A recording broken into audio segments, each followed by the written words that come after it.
اعوذ باللہ من الشیطان الرجیم بسم اللہ الرحمن الرحیم انا نحن نزلنا الذکر وانا له لحافظون او کما قال اللہ تعالی فی القرآن المجید۔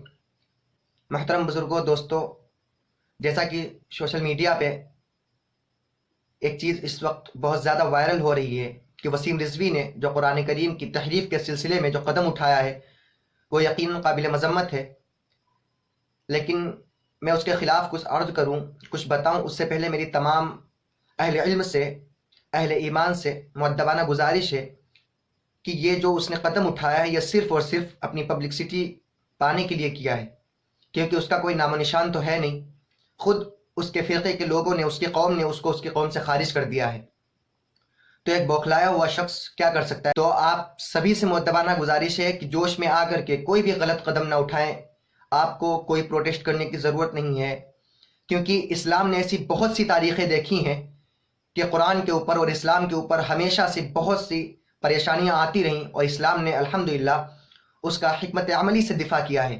تو ہم سب کو بھی اسی طریقے پر چلنا ہے اور خاموشی کے ساتھ اس کا جواب دینا ہے، اور ماشاءاللہ مسلم پرسنل لا بورڈ اس کے اوپر کام کر رہی ہے، بہت جلد اس کا نتیجہ انشاءاللہ آپ سب کے سامنے آ جائے گا۔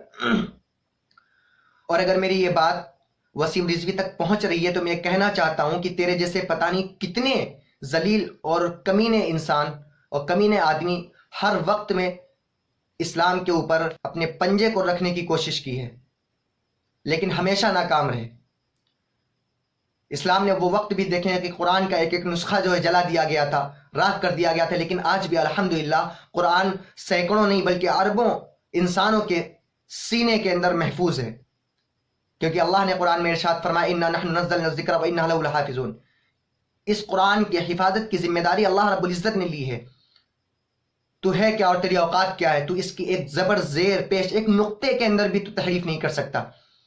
قرآن ہے اور انشاءاللہ قیامت تک یہ اسی حیت کے ساتھ اور اسی شدت کے ساتھ جو قرآن کا نور دنیا کے اندر ہے، اسی نور کے ساتھ انشاءاللہ قیامت کے قرآن ہم سب کے سینوں میں محفوظ رہے گا۔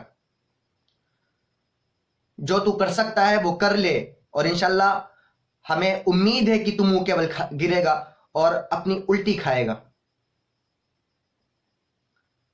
اللہ اپنے بندے کو اس وقت تک معاف کرتا ہے جب تک اللہ کی نافرمانی کرتا ہے، اس وقت تک اللہ معاف کر سکتا ہے، لیکن جب بندہ اللہ سے بغاوت کرے تو اللہ پھر اس کو بخشتا نہیں ہے۔ تو نے یہ جو کام کیا ہے وہ اس کا انجام کیا ہوگا اس کے بارے میں فکر کرنا شروع کر دے۔ تیرا انجام کتنا برا ہونے والا ہے۔ ہم تجھے ذلیل کہیں، کمینہ کہیں، نالائق کہیں، کوئی فائدہ نہیں، مردود ہے تو، کیونکہ تیری قوم نے تجھ کو تیری قوم سے خارج کر دیا۔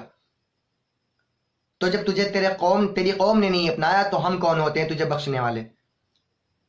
اللہ بھی تجھے معاف نہیں کرے گا۔ یہ جو تو نے قدم اٹھایا ہے نہایت ہی قابل مذمت ہے، ہم اس کی مذمت کرتے ہیں، لیکن میرے بھائیوں اس کی جو اتنی ہمت ہوئی ہے وہ کس وجہ سے ہوئی ہے یہ ہمیں سوچنے کی ضرورت ہے کہ اس نے اتنا بڑا قدم اٹھایا تو کس لیے اٹھایا اور اس کے اندر اتنی ہمت کہاں سے آئی؟ دوستو یہ کچھ اور نہیں، صرف ہماری قرآن سے دوری کا نتیجہ ہے، ہمارا مسجدوں سے دوری کا نتیجہ ہے، ہماری دین سے دوری کا نتیجہ ہے۔ میری آپ سے گزارش ہے کہ اللہ کے راستے کو اپناؤ، اللہ کے حکم کی تابعداری کرو، اللہ کی رسی کو مل کر مضبوط پکڑو، اللہ سے اپنا رشتہ مضبوط کرو، محمد رسول اللہ صلی اللہ علیہ وسلم کی سنتوں کو اپنے جینے کا مقصد بناؤ، صحابہ کے طریقے کو اپنی زندگی میں داخل کرو، ورنہ یہ باطل طاقتیں ہمیشہ سے لگی آئی ہیں کہ اسلام کو مٹانے کی کوشش کر رہی ہیں اور لگی ہیں اور یہ قیامت تک لگی رہیں گی۔ ہماری جڑیں پہلے سے کھوکھلی ہو چکی ہیں ہمارے اعمال کے بنا پر۔ اگر ہم اسی طرح اور گناہوں کے دلدل میں پھنستے رہے تو ایک دن ایسا آئے گا کہ یہ باطل طاقتیں ہماری قوم کو جڑ سے اکھاڑ کے پھینک دیں گی، ہمارا نام و نشان دنیا سے مٹا دیا جائے گا۔ ابھی بھی وقت ہے، ہم سب کو آپس میں اتحاد کرنے کی ضرورت ہے۔ ہمارا مسلک کی بنیاد پہ اختلاف ہو سکتا ہے، ہمارا اعتقاد کی بنیاد پہ اختلاف ہو سکتا ہے، لیکن ہمارا خدا ایک ہے، ہمارا قرآن ایک ہے۔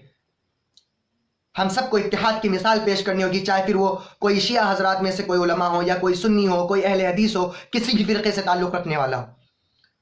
آپ تمام سے گزارش ہے کہ اتحاد آپس میں قائم کر کے اس قوم کو اور ان جیسے کمینوں کو ایک مثال پیش کرو کہ ہمارا اختلاف ہمارے عقائد کے بنا پر ہو سکتا ہے، ہمارے مسلک کے بنا پہ ہو سکتا ہے، لیکن قرآن کے بارے میں اور اللہ کے بارے میں اگر تم کوئی ایسی گندی سازشیں کرو گے تو ہم کبھی معاف نہیں کریں گے۔ ہمیں ضرورت ہے آپس میں آج مل کر کھڑے ہونے کی، اور ان جیسے لوگوں کے خلاف بہت زیادہ سخت قدم اٹھانے کی ضرورت ہے۔ یہ صرف اور صرف ہماری کمزوری ہے، یہ صرف ہمارے اعمال کا نتیجہ ہے کہ اس جیسے ذلیل آدمی ہمارے سروں کے اوپر بیٹھ کر ناچ رہے ہیں اور نعوذ باللہ قرآن کی تحریف کی بات کر رہے ہیں۔ اگر ہمارے اعمال یوں ہی رہے تو نہ جانے اس جیسے کل کتنے آ کر کے کھڑے ہو جائیں گے، قرآن کو بین کرنے کی، قرآن کو دنیا سے مٹانے کی کوشش کریں گے۔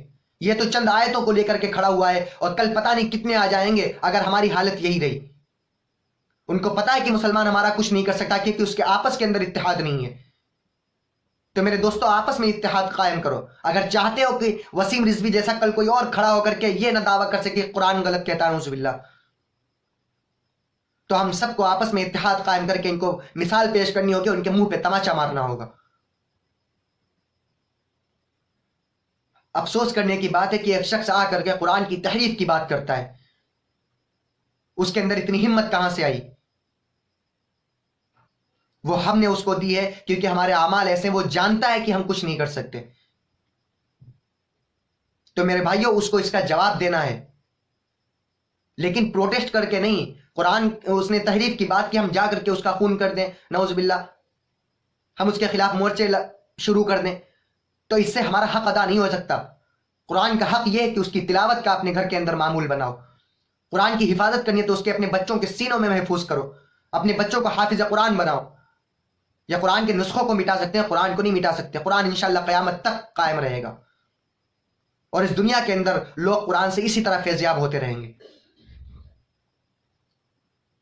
تو میرے بھائیوں ضرورت ہے ہم سب کو کھل کر سامنے آنے کی، قرآن کی تعلیمات کو اپنانے کی، ورنہ جس طرح آج یہ کھڑا ہوا ہے کل کوئی اور آ کر کے دعویٰ کرے گا کہ قرآن نے یہ غلط ہے۔ کوئی آ کر کے حضرت ابوبکر صدیق رضی اللہ تعالیٰ عنہ یا خلفاء راشدین کے بارے میں غلط بولے گا، اور ہم کو سننا پڑے گا، اس کے علاوہ ہمارے پاس کوئی چارہ نہیں ہوگا، کیونکہ ہم نے اپنے آپ کو اتنا کمزور بنا لیا، اتنا زیادہ ہم نے اپنے آپ کو کمزور بنا لیا، کمزرف بھی بنا لیا ہم نے، کہ کوئی کچھ بھی بولے ارے دیکھا جائے گا، ہمارے اوپر آئے گا تو ہم دیکھ لیں گے۔